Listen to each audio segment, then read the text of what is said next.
김경환의 미치겠을. 네, 이번에 이야기할 내용은 지역감정 편 Q&A입니다. 네, 먼저 질문을 다양하게 한번 받아봤는데요. 먼저 첫 번째 질문부터 보겠습니다.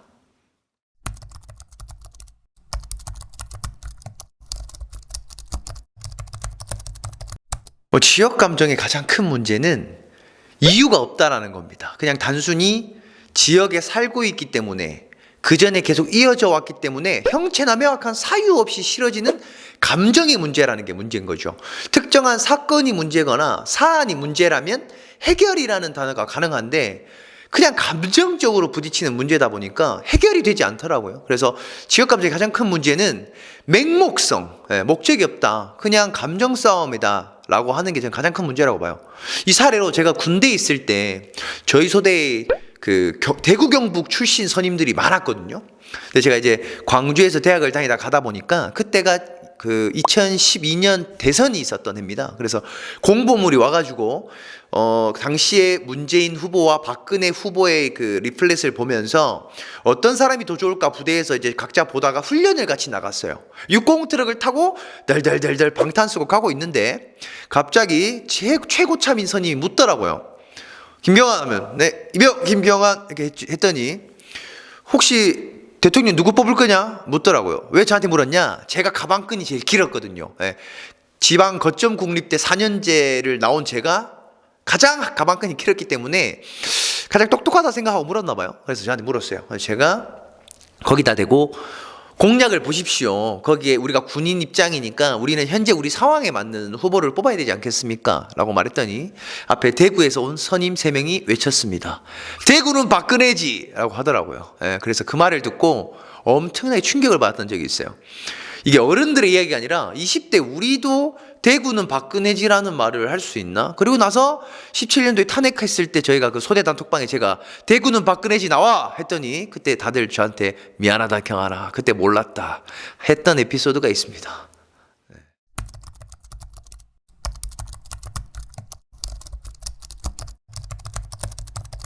경상도에서의 정치 성향도 없었고 전라도에서의 정치 성향도 따로 없었기 때문에 바뀌고 이런 건 없고, 확실히 주변의 영향은 많이 받는 것 같습니다. 확실히 특정 진보 계열이나 보수 계열 쪽이 명확한 동네들이기 때문에 예를 들어서 지금 제가 호남에 있으면서 진보 계열 정당들이나 색채가 강하기 때문에 제가 보수적인 성향을 좋아하고 안 좋아하고를 별개로 조금 중립적으로 사람 또는 정책 위주로 해서 조금 객관적으로 보려고 노력을 하는 편이거든요. 그래서 저는 조금 주관적인 생각들을 최대한 객관성 있게 중립적으로 사람들한테 전달하는 역할들을 많이 하려고 노력하는 편입니다. 그래서 오히려 더 중립적으로 수동적 방어적인 태도를 취하게 되는 그런 모습들이 좀 보이는 것 같습니다.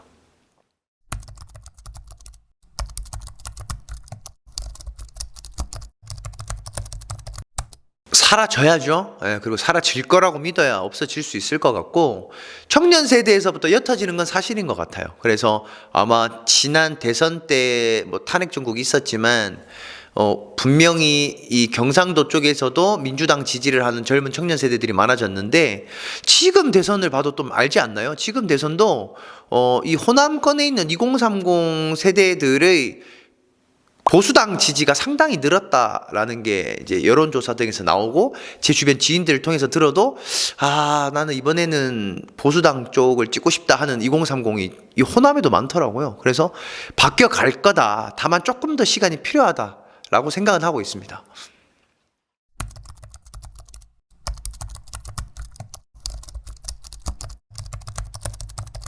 제가 신입생 때는 지역감정으로 인한 대학 진학의 문제가 조금은 있었던 것 같아요. 왜냐하면 제가 입학했던 대학의 학과가 경영대가 정원이 240명인데 그중에 경상도 출신이 손가락에 꼽을 정도였거든요. 그러니까 채 10%가 안 되는, 5%도 안 되던 비율로 대학을 진학하게 되더라고요. 그래서 제 모교에서 고등학교 때 친구들이 호남권으로 대학을 진학한 친구가 또 거의 없어요. 거의 없고 웬만하면 지양하려고 했고, 저 또한 당시에는 전부 영남 쪽으로 대학을 쓰고 호남으로 대학을 딱 하나 썼거든요. 그나마 저는 호남에 대한 반감이나 편견이 없었기 때문에 근데 딱 그 호남에 있는 대학을 저는 붙게 됐고, 그래서 와서 뭐 그렇게 문제가 있다 생각하진 않았는데, 요즘은 더 없어진 것 같아요. 요즘은 경상도에서 이쪽 호남 쪽으로 대학을 온 친구들도 상당히 많고, 호남 쪽에서도 그 영남 쪽으로 대학을 가는 친구도 상당히 많아서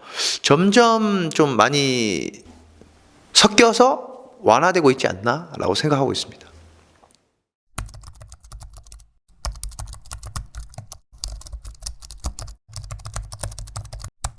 저는 사실 전라도 쪽에 더 정이 많이 가죠. 왜냐하면 경상남도 하동에서 유치원부터 고등학교를 다녔던 시기가 약 15년. 근데 제가 호남에서 산 게 태어나서 지금까지이기 때문에 산 시간이 2배 정도 되거든요.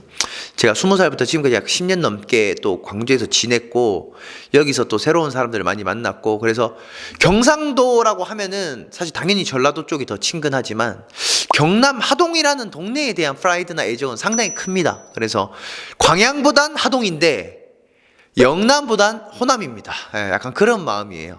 그렇습니다.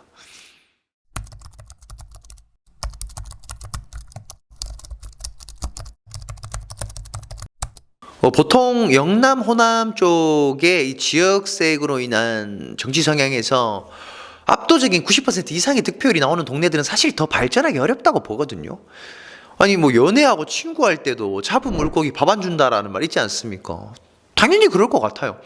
어차피 여기는 다른 당 못 뽑아라는 인식이 박혀버린 동네는 당연히 더 잘해주거나 더 해주고 싶어도 순위가 밀릴 수밖에 없다라는 생각이 당연히 들거든요.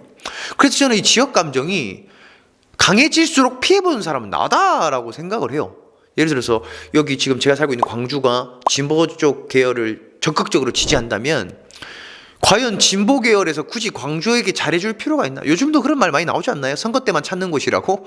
맨날 정치 1번지라고 선거 때만 제일 먼저 내려오긴 하지만 실질적으로 대선되고 나서의 뭐 어떤 득은 없다라는 말을 시민들이 많이 얘기하시더라고요. 그래서 이런 것들이 좀 타파되고 경쟁과 대결 구도가 생겨야 일반적으로 살아가는 우리에게 조금 더 득이 되지 않을까라는 생각 아주 조심스럽게 말씀드려 봅니다.